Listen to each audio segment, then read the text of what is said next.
Bien, entonces, pues 1967, hablamos de Estados Unidos, pues cambia un poco el tamaño y viene la revolución importante en esta área porque para el 1971, bueno, pues de las mini computadoras vienen las microcomputadoras, es decir, la clave de esto fue el microprocesador, que es decir, ya en un circuito integrado teníamos la unidad aritmética lógica y el contador de programa, y pues ya eso fue el gran avance con el microprocesador, tenía su bus de datos, su bus de control y su bus de direcciones, y pues podíamos seleccionar el bus por el que nos comunicábamos, si era lectura, escritura, y si nos comunicamos con la memoria o con algún puerto.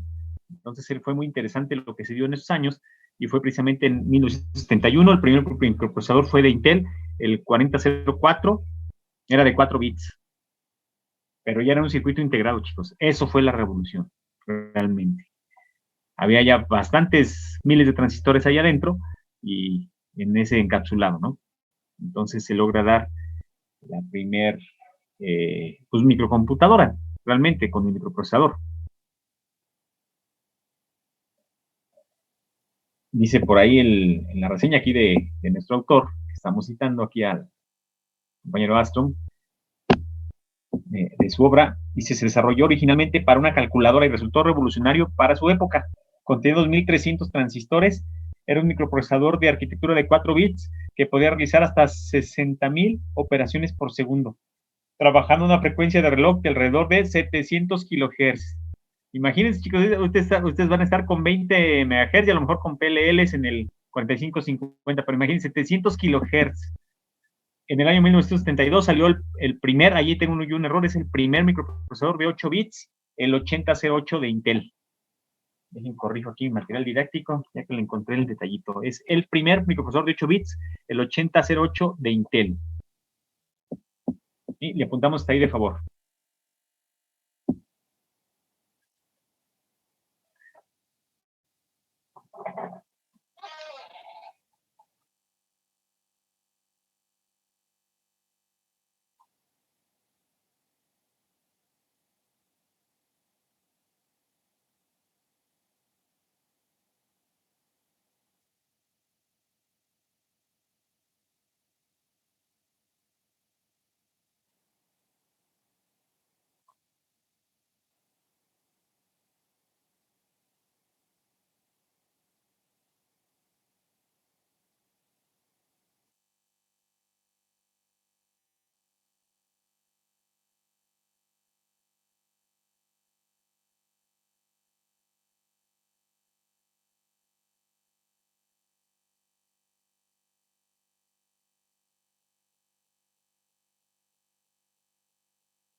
Como pueden ver, la siguiente viñeta nos habla de que nace el primer microcontrolador de 8 bits en el año 1974.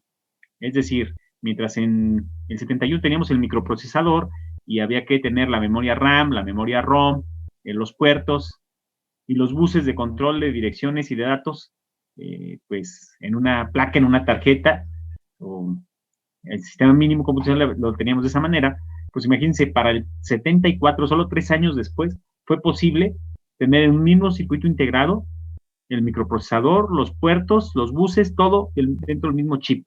Entonces fue el primer microcontrolador. Solo 3 años después, ¿eh? El procesador, imagínense los avances con las obleas de silicio en esos momentos. En solo 3 años se logró eso.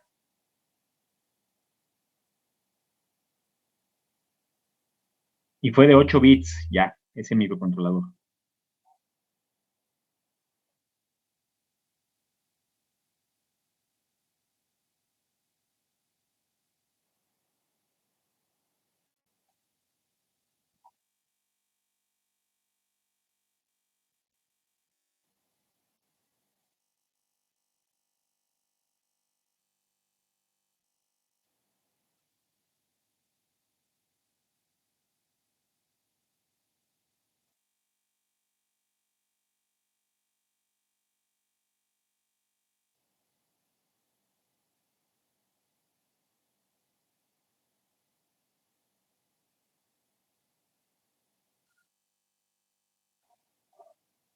Yo nací 2 años después del 74, yo nací en el 76. A mí ya no me tocó operar las computadoras de tarjetas perforadas, solo me tocó ver la chatarra de esas computadoras, incluso cortar las botoneras para hacer disipadores y reutilizar la chatarra de esas computadoras, pero lo que sí me tocó fue arrancar las computadoras que no tenían disco duro. Teníamos que traer nuestro sistema operativo en un disco flexible de 5 1/4. Después vinieron los discos de 3 1/2. Ya cuando llegó la primera computadora con disco duro aquí a México, no, hombre, pues solo las familias las mejores familias de Querétaro, no cualquier familia tenía una computadora en casa, pero sí, y más con disco duro.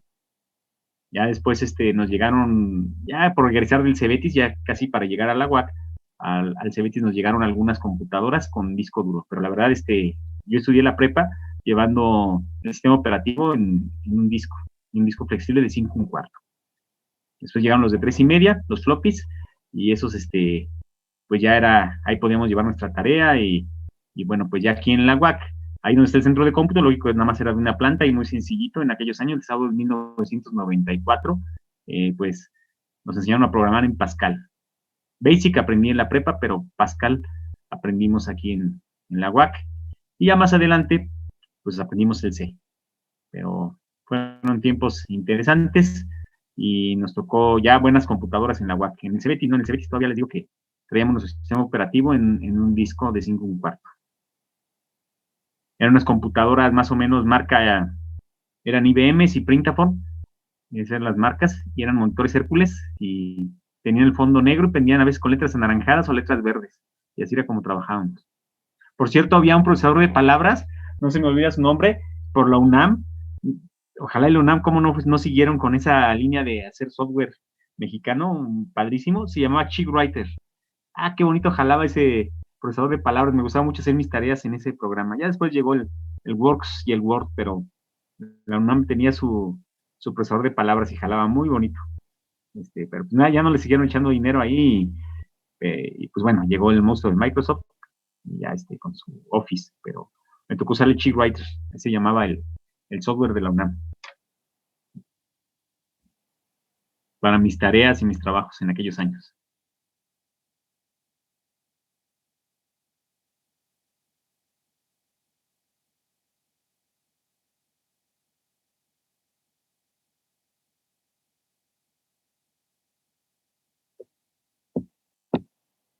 También comentarles, más o menos eran 20 años de retraso, lo que sucedía en Estados Unidos, 20 años nos pasaba aquí en la UAC o en Querétaro, en México. Entonces, fíjense, aquí fue el primer microcontrolador en 1974. Yo esos controladores los usamos, ganamos el primer lugar nacional de concurso de mini robótica de la IP en el año 1998. Mi primer microcontrolador lo conocí en el curso de comunicaciones, me daba el profe Armando Mora Campos, profesor del ITQ. Acá nada más tenía una clasita en la UAC y ya andaban corriendo en el TEC porque nos asesoró a nosotros y le ganamos al TEC de Querétaro, le ganamos al TEC de Monterrey, y se andaba metiendo broncas el profe porque fue el que nos estuvo liderando con el concurso de la IEEE, pero finalmente pues ya se aclaró ese asunto, ¿no? Y era el curso de comunicaciones, pero le dio un espacio al profe para enseñarnos a programar el microcontrolador, y en aquel entonces fue un PIC 16C71. Tenía una ventana de ultravioleta y cada que querías cambiarle el programa tenías que meterlo media hora, 40 minutos a la luz ultravioleta para que se borrara y pudiera reprogramarlo. Sin embargo, un año antes, les hablo del 98-97, en la clase de electrónica digital, nos daba el profe Sergio Cervantes. Ahí armamos el sistema mínimo computacional con el 6809 de Motorola, ese era el procesador, el PIA 6021, ese era el puerto paralelo, memoria RAM, memoria ROM, ahorita no me acuerdo cómo se llaman las memorias, pero lo armamos hagan de cuenta que el proto medía alrededor era un proto grande, varios protos ensamblados, y medía como unos 40 por 40 centímetros, y con puro cablecito telefónico, los buses de datos, los buses de direcciones, y jalaba nuestro sistema mínimo computacional. Programábamos en ensamblador de Motorola, eso aprendimos en la licenciatura, y ya cuando llega el microcontrolador, el PIC, esos PICs de aquellos años, no, pues nos encantaba porque ya no se nos falseaba ningún cable del bus de datos, todo ya estaba allá adentro, nada más había que programarlo en ensamblador, por cierto, todavía no programábamos en C. puro ensamblador. Con puro ensamblador ganamos el primer lugar nacional de mini robótica en el año 98. Y, hijo, ahí sí estaba más suave el programa en ensamblador. Acá con C, pues ya, no hay bronca. Con ensamblador sí era más pesado. Pero aún así, jalaban muy bonito estos cacharritos. Pero fíjense los años, aquí fue en el 74, nosotros les hablo del 97, 98, más de 20 años de retraso tecnológico. Qué bueno que ya se han cerrado un poco las brechas, pero de todos modos, tremendo, ¿no?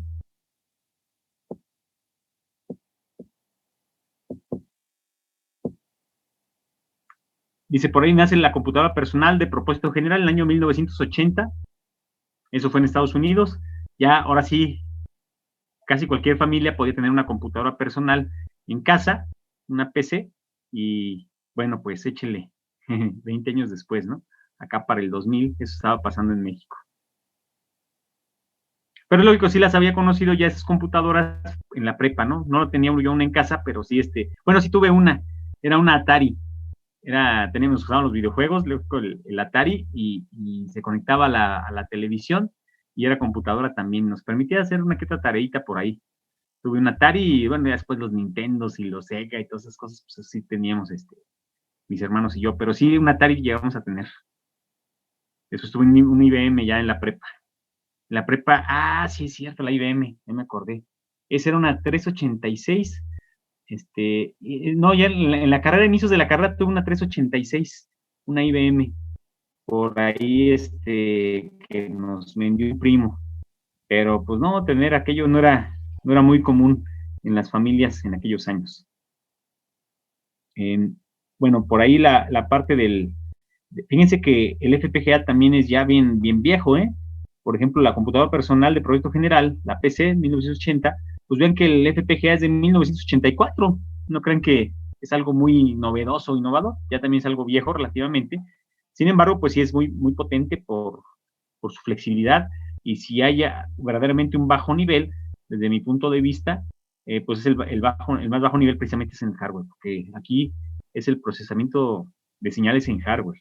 Entonces, es una maravilla lo que se puede hacer con el FPGA, con su procesamiento paralelo y las cosas que nos permiten hacer, ¿no? Entonces, sí se le invierte más en tiempo, en horas hombre, porque pues es complejo trabajar a nivel con puerta. Ahora sí que es más bajo nivel que cuando programamos en ensamblador, pero la verdad sí es muy potente el FPGA. Hoy en día nos sigue apoyando para muchas cosas, nada más que pues, hay que estar conscientes de eso, ¿no? Que hay que dedicarle ahí más tiempo, horas hombre y gente especializada en esa área. Y pues en el 90, el control distribuido. También compartirles ahí, chicos, del control distribuido. Yo honestamente pensé que esto iba a ser la revolución mundial para las aplicaciones de instrumentación y control. Cuando yo llego a Kellogg en el año 1999, me imaginé que en Kellogg iba a encontrar puro control distribuido, precisamente, ¿no? Que es un esquema muy costoso, pero la verdad muy efectivo. Y pensé yo que iba a permear el mundo, y ¿qué creen? Pues no fue así. Yo llegué a Kellogg en el año 1999 a trabajar, a dar prácticas, y me quedé ya a trabajar ahí. Me quedé 7 años trabajando en Kellogg de México. Y pues, sorpresa, ¿qué cree que me encontré por allá? Los controladores neumáticos Honeywell, que los teníamos de chatarra en el laboratorio de automatización, bueno, de instrumentación en aquel entonces, allá estaban jalando. Eso que pensé que iban a encontrar con puro control distribuido y lo más nuevo en cuestión tecnológica en Kellogg, me encontré esos controladores jalando, no puede ser, y acá a veces hasta nos poníamos en ratos libres hasta jugar con esas piezas, ¿no? Y allá estaban sacando los miles de dólares de producción. Híjole, pues fue un choque de paradigma para mí, o nunca algo que me destanteó un poco, ¿no? Dije, pues una empresa como Kellogg, ¿cómo que tiene estas cosas ya bien viejas? Bueno, pero muy, muy efectivas. Pasaban los miles de dólares por ahí de producción de cereales. Y me tocó ver esos equipos funcionando, lo que no me pasó en la UAP. Fíjense, la UAP ya los ya los teníamos de chatarra para las de instrumentación, para ver cómo jalaban los equipos neumáticos. Yo en Kellogg los vi funcionando y me tocó darles mantenimiento, calibrarlos. Fue algo padrísimo, ¿no? Pero sí eran cosas viejas, pero ahí se da uno cuenta que no siempre vas a ver todo lo de vanguardia cuando llegas a la industria. A veces te encuentras, como me pasó a mí, cosas bien antiguas funcionando, y funcionando bien, además haciendo las cosas bien. Entonces, pues fue interesante. Esto nos encontramos por ahí en Kellogg. Y pues nada de control distribuido nada más lo tenías en la NESE. fibra corta, y pues sí, pues Indorama, que ahora pues, se llamaba Celanese en aquel entonces. Y lo que realmente vino a permear el mundo, y sí está en todos lados, son los PLCs. Eso sí, mis respetos. A donde vayan se van a encontrar PLCs. Entonces, a propósito de qué fue lo que realmente tuvo el impacto a nivel industrial, el PLC. Mis respetos. Pero sí hubo esta situación del control distribuido en los años 90, y pues sí, lógico que llevamos cursos ahí. Creo que tenemos un Delta B en automatización. Pues también es bueno que lo conozcan. Igual les toca llegar a alguna empresa donde tengan control distribuido para que sepan también mover en esa área. Sin embargo, no tuvo el boom que se pensaba. El verdadero boom fue para los PLCs.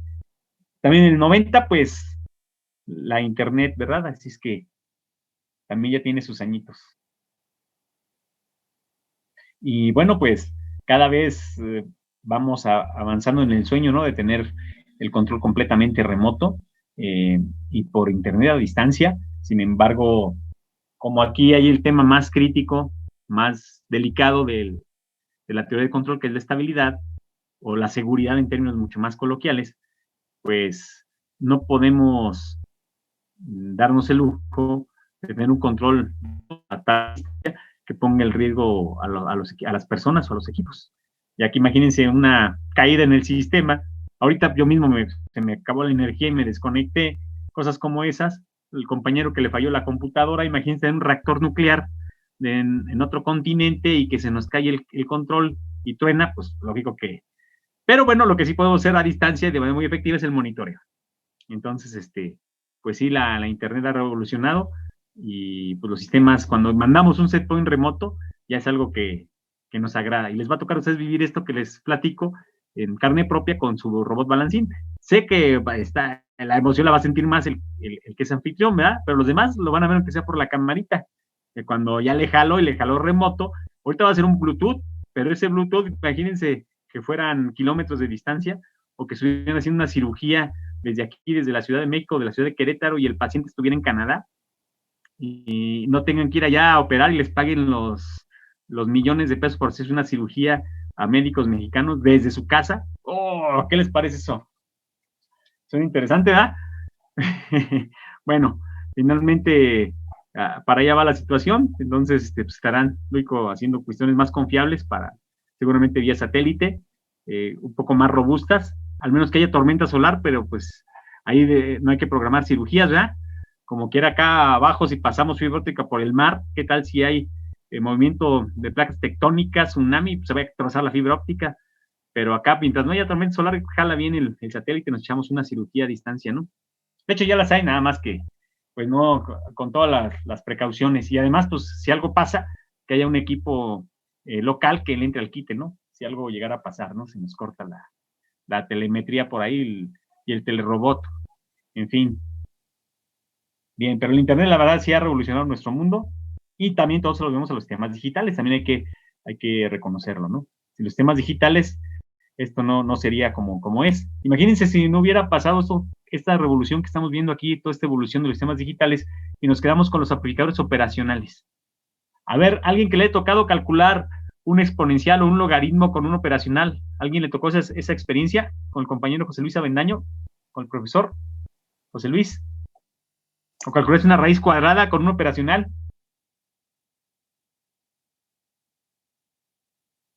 O la función seno, una tangente hiperbólica, imagínense.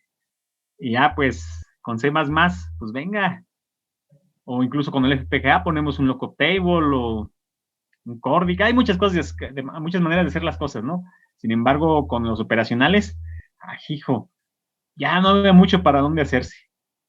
Por ahí, imagínense, en Kellogg tenemos cambios de producto a cada rato, que está la línea con Choco Crispies, ahora con Chale Azucaritas, después Fruit Loops o Core Pop, y pues cambian ingredientes, cambian recetas. Imagínense control analógico, con perillitas para los set points, y estar cada cambio de producto, ajustar todos tus set points, todas tus ganancias, y cada línea de producción, para que se den idea, lleva alrededor de unos 40 equipos que hay que poner a punto para arrancar el nuevo producto o el cambio de producto. Imagínense lo que nos cambiaría, nos tardaríamos en hacer un cambio de producto. Eso nos obligaría a estar trabajando corridas, por ejemplo, de Core Pop, de 15 días o de 3 semanas para que se justifique una semana para cambiarme a Choco Crispies, pero eso nos deja en una condición muy vulnerable. Imagínense la competencia que cambia de receta en cuestión de unos minutos y quizás hasta segundos. Yo creo que pues, con Kellogg, con los PLCs, nomás le damos cambio de receta y todos los parámetros, los set points, se cargan en cuestión de segundos. Ya tenemos el equipo listo. De hecho, lo que nos tarda más es la limpieza, ¿no? Hay que limpiar los equipos para que el Core Pop no sepa chocolate de Choco Crispy, ¿verdad? Por ejemplo. Entonces, pero para que vean, al menos aquí en el aspecto de control, instrumentación, nada más un cambio de receta en el PLC y todo se configura para un cambio de producto. Y al estilo analógico, pues sí se lo llegó a preguntar a operadores que tuve, pero yo llegué a Kellogg y tenía subordinados de 60, 65 años, imagínense lo que es liderar a estas personas, darles órdenes, es algo interesante, pero ellos con su experiencia me platicaban, ¿no? Cuando era todo analógico y había que hacer esos cambios de producto moviendo y ajustando perillitas en los equipos. Entonces, pues sí, no me quiero ni imaginar hoy en día cómo le haríamos, ¿no? Para seguir siendo competitivos con esa otra tecnología. Necesitamos a fuerzas montarnos y sobre todo ser innovadores. Y es siempre mejor un paso adelante. Así es mejor. Tendremos menos problemas.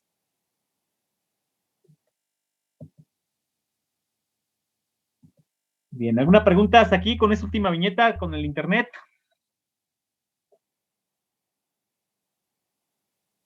Bien, ¿alguien que me falte de apuntar hasta ahí? Si alguien falta de apuntar hasta ahí, avíseme. Si no, nos seguimos. Bien, vamos a pedirle a Víctor Ramírez que nos lea, por favor, este último parrafito de lo que se ve aquí en la pantalla. Sí. Así, la computadora en el área de control automático es un salto tecnológico que ha permitido extender sus alcances, ya que después de permitir sustituir las funciones del controlador analógico, ha permitido la implementación de técnicas tanto inteligentes y como adaptativas. Muy bien, ya está. Entonces, fíjense que hace unos momentos le estaba hablando de eso, del logro de su compañero Eduardo Espíndola, egresado de automatización, que logró publicarse un trabajo en una revista internacional indexada y pues tenía que ver con control adaptable, una serie de Fourier que estuvo trabajando ya en la maestría y la publicó no lo publicó con Levitador, de hecho con Levitador fue donde él supo convencerme a mí para apoyarle en su iniciativa. Él lo publica en un motor PMSM, un motor síncrono de imanes permanentes, es una máquina eléctrica que tiene alrededor del 92% de eficiencia, imagínense una máquina con esa eficiencia, es el PMSM, y el 92% de la energía eléctrica que le entra a los devanados lo convierte en energía mecánica en la flecha. Y cuando lo usamos como generador, también sucede lo mismo. Del 100% que entra energía mecánica por las aspas de algún aerogenerador que mueve ese PMSM, hay números PMSG de generador, el 92% se convierte en energía eléctrica o se transforma en energía eléctrica. Entonces, una máquina bellísima. Sobre esa planta él trabajó y ahí publicó su controlador. Y luego lo permitió el control digital o la computadora digital, porque se pueden meter algoritmos, las redes neuronales, el control genético, el PSO, la lógica difusa, muchas cosas tan interesantes que podemos hacer con la computadora digital.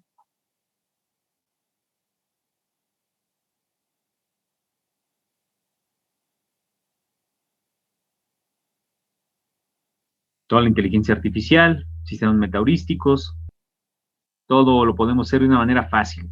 Es software, es programación.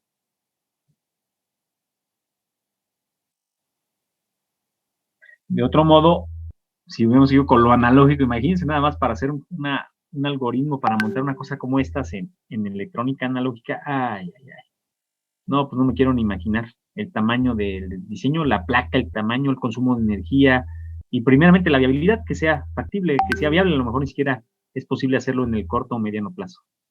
Y con el control digital, pues todo eso se puede. Y pues volteen a ver a su alrededor y van a ver que más del 95% de las cosas que nos están rodeando es algún dispositivo digital. Hasta los electrodomésticos traen bastante de sistemas digitales dentro de sí. Incluso hasta la plancha, aunque lleva un relevador para, es un termostato, pues es on-off, es digital. Es cerrado o abierto.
Bien, ¿alguna pregunta, inquietud, chicos? Antes de continuarle.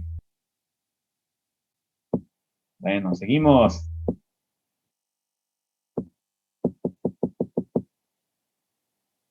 Órale, control analógico contra control digital. Ya están imaginando, ¿no? ¿Por qué? Porque es nuestro mundo como es hoy en día. ¿Y cómo hubiera sido si no se da este cambio tecnológico? Vean como la importancia para la historia de la humanidad que tiene la tecnología, la innovación.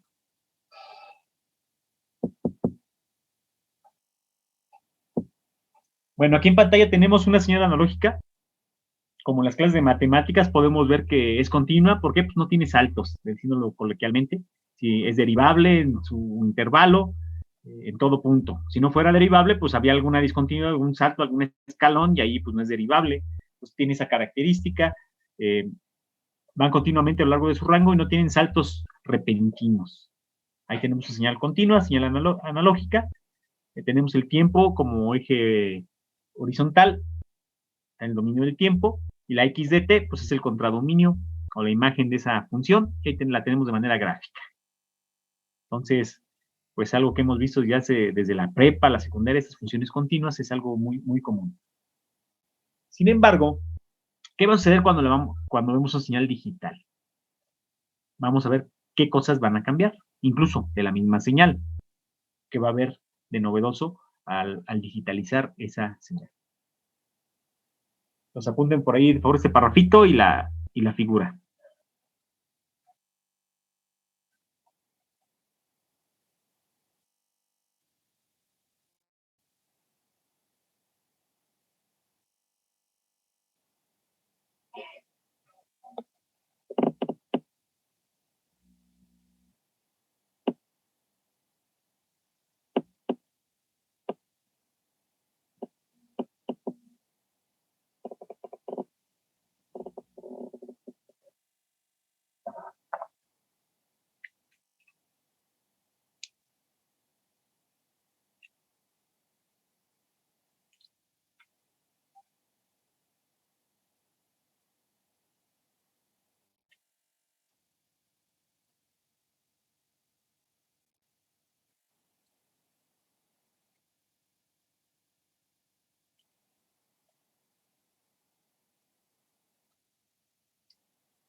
Si hubiera alguna pregunta, chicos, con confianza.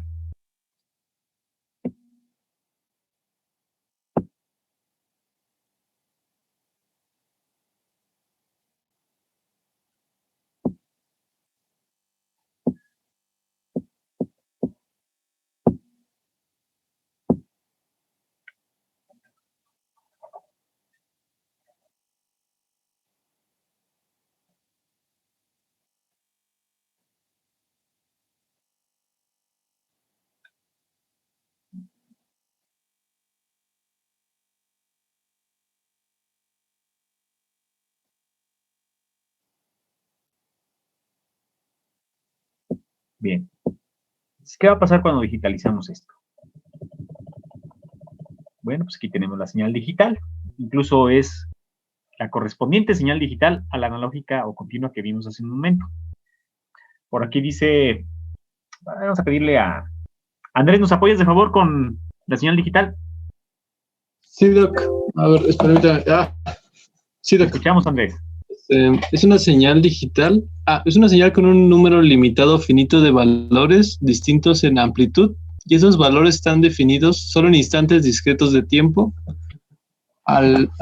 Disculpe, es que tengo aquí un cuadro que me está tapando. A ver. ¿Sí lo pudiste mover? Permíteme. No, a ver. Dale en minimizar, si es que te aparecen las camaritas. A ver. Ya. A ver. Permítame tantito, Doc, es que mi computadora está medio muriendo. A ver.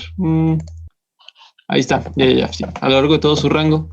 Estas señales tienen saltos en amplitud y existen solo en instantes precisos en el tiempo. En el tiempo. En la figura 2 se puede ver una señal digital. Y ahí se Ya está. ve. Muchas gracias. Sí, Doc. Muchas gracias, Andrés. Pues aquí, como lo pueden observar, chicos, vamos a tener, solo va a estar definido en ciertos valores de tiempo si nos vamos al dominio, que es el tiempo. Y vean que solo vemos puntitos en cierto valor de tiempo. Y solo vive en ese instante tan pequeño. Y están igualmente espaciados esos instantes de tiempo.